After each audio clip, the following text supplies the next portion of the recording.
అని గవర్నమెంట్ ప్రతిష్టాత్మకంగా తీసుకున్న కార్యక్రమానికి వచ్చేసిన గౌరవ పెద్దలకందరికీ మరియు నాయకులకు కార్యకర్తలకు అందరికీ నాకు నమస్కారం. అయితే ఇవాళ సోలార్ విషయంలో గతంలోనే మన రాష్ట్ర ముఖ్యమంత్రి గౌరవనీయులు రేవంత్ రెడ్డి గారు చెప్పినట్లు చుట్టుముట్టు మన గ్రామాలలో ఎవరైతే స్లాబ్ ఇల్లు ఆ ఇళ్ళ మీద ఫిట్ చేస్తారు. ఇక్కడ మన గౌరవనీయులు special chief secretary Naveen Mittal sir ఉన్నాడు. మా అందరి తరఫు నుంచి ఒక కోరిక ఉంది సార్. అయితే కొడంగల్లో బండల కప్పులు ఇల్లు చాలా ఉన్నాయి. ఆ బండల కప్పుల ఇళ్లకు ఇలా ఇందిరమ్మ గృహాల కింద 5 లక్షలు బయట ఇస్తున్నాము. అట్లా కాకుండా ఒక్కొక్క ఇంటికి 2 లక్షలు ఇచ్చి వాళ్ళు స్లాబ్ వేసుకుంటే 100% అన్ని విలేజ్లలో అన్ని గ్రామాలలో సోలార్ అనేది సాగుతుంది సార్.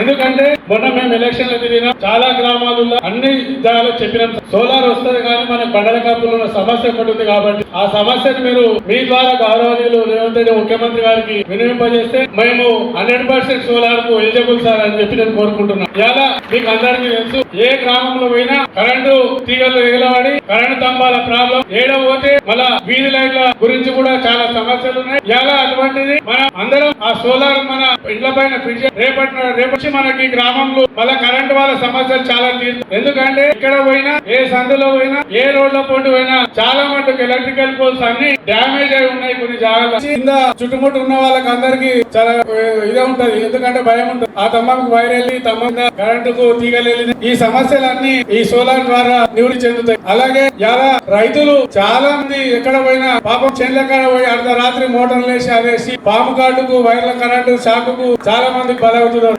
ఎలా సోలార్ పంప్ సెట్ ఆ సోలార్ పంప్ సెట్లు ప్రతి ఒక్క రైతు కరెక్ట్ పద్ధతిలో వాడుకుంటే అటువంటి భయం కూడా లేకుండా ఉంటది. ఎలా మీరు గ్రామస్తులు ఎలా సదస్సుకు వచ్చిండ్రు మీరు అందరూ మళ్ళీ గ్రామాలకు వెళ్ళి సోలార్ మీద విషయాలు మీ గ్రామంలో ఉన్న రైతులకు లబ్ధిదారులకు ఇళ్ళకి అందరికీ అవగాహన చేస్తారని ఈ అవకాశం ఇచ్చిన పెద్దలకు అందరికీ ధన్యవాదాలు తెలియజేస్తూ ముగించుకుంటున్నాను.